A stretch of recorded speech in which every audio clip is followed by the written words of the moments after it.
Good evening. This is Hudson Valley Week in Review, where we look back at the people, places, and issues making news in Ulster County and the region. I'm Amy Greene. We begin tonight in Kingston, where the State Health Commissioner recently joined local officials to raise awareness about brain cancer. May 27th is now known statewide as Gray Day. The day is in honor of Gary Lichtenstein, a victim to brain cancer who passed away back in 2003. His father, Mario, now a leading voice in the fight against brain cancer. He developed a research and support group called Voices Against Brain Cancer following his son's death. We attended the announcement proclaiming Gray Day. Take a look. While we provide diagnostic, infusion, and inpatient services, care extends beyond the walls of the hospital and into the community. It is evident through the Cancer Support House, the many cancer programs we have throughout the community, and the support that we get from the Benedictine Health Foundation and the Health Alliance Foundation to fund those services.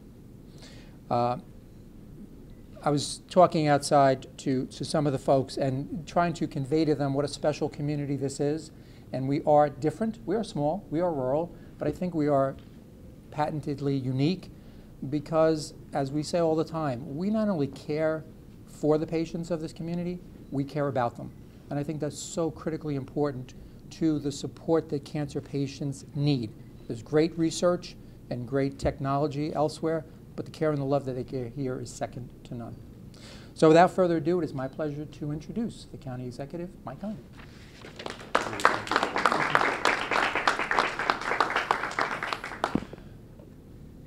This is very, very personal to me, and I know that it's not unique because it's personal to all of us. There's a reality. The cancer statistics are staggering in our country.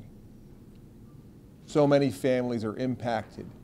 So many people have their life completely altered because of it. It is a horrific disease, and we continue to look towards solutions. Our community came together in a Relay for Life just this past weekend. So many different efforts happen on a regular basis. And it really is all about making sure that we put an end to this disease once and for all. When I talk about it being personal, I think about not just someone who I worked with. I think of an American hero who served our country overseas as a Marine. I think of someone who I had the privilege of standing shoulder to shoulder with in service to our public. I think of my friend who's suffering through the challenges of brain cancer. No one should move through that. But I can assure you, it is especially poignant when you see a young man with a wonderful wife and a small baby begin to move through this path. It does nothing short of bring you to tears. I can assure you it did exactly that to me. He's an amazing and brave champion, fighting every single day, not only for his own life and his future, but this tragic disease so that he can help others selflessly in the process. We as a community are going to stand shoulder to shoulder with him, and so I'll be forming a county executives advisory group to make sure that we get the public policy right on preventative measures for cancer. We'll be working with the county health department, the state health department, and all the stakeholders involved to make sure that we get this right. But I will tell you, it's not just personal. It's possible that we can make a difference. This institution, medical science, all of the advancements are right in front of us. Now I want to talk about our obligation as a nation. We send young men and young women overseas to serve their country. We send them there to fight our wars.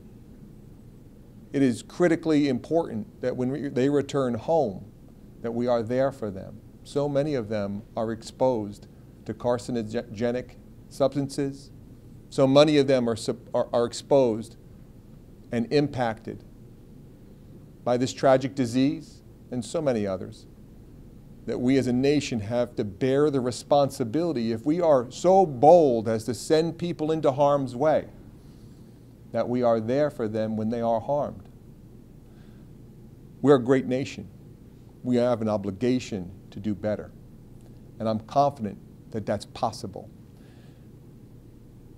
We live in a great county that appreciates the importance of continually improving the quality of health and health care. And I couldn't be more pleased to be in this facility.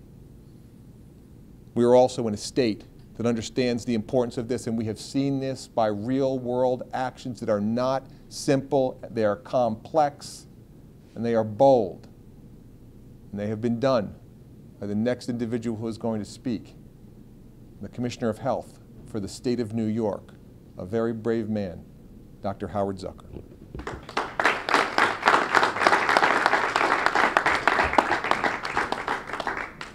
Thank you, Ulster County Executive Mike Hine. Those words were very touching, and as a doctor who's cared for many patients with cancer, I could tell you, and particularly young patients with cancer, it is definitely something which we, as the department, really work to fight, and we all, as doctors and health professionals, and all of us, work extremely hard to push forward in solving these problems and to cure the diseases that are out there. I'm here today on behalf of Governor Andrew Cuomo to call attention to an insidious disease, and it's a terrifying diagnosis and nobody wants to hear it. And it affects so many people. Treatment for brain cancers are advancing, but preventing cancer is, of course, ideal.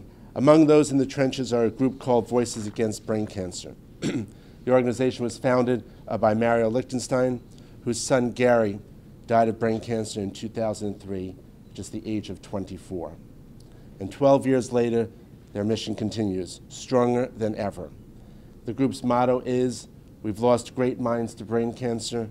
Use yours to help us find the cure today." Great saying, galvanizes the efforts of many to join the fight in this. So today, we are recognizing the organization's hard work with a proclamation that I will read now. I'll bring it up here.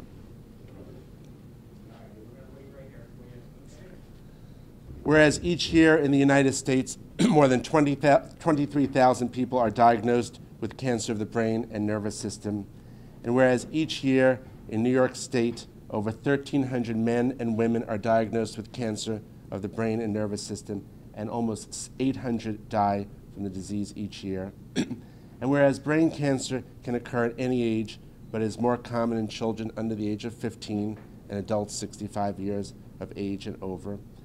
And whereas the exact causes of brain cancer are not known, but people with certain inherited diseases and those exposed to high levels of ionizing radiation may be at greater risk. And whereas scientists are researching other possible causes of brain cancer, including the use of phones, viruses, injuries, and diet.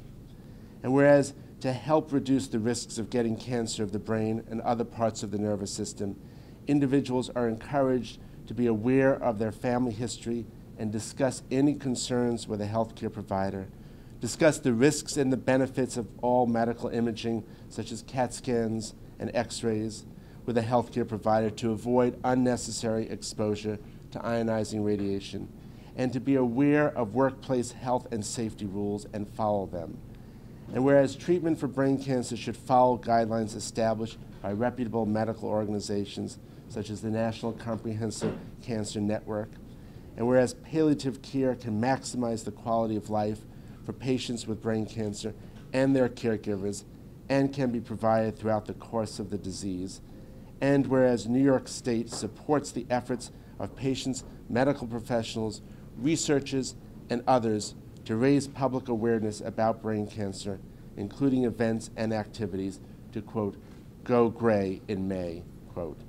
Now, therefore, I, Andrew M. Cuomo, Governor of the State of New York, do hereby proclaim May 27, 2015 as Gray Day in the Empire State. When we return, more from the Brain Cancer Awareness Day announcement. We'll be right back.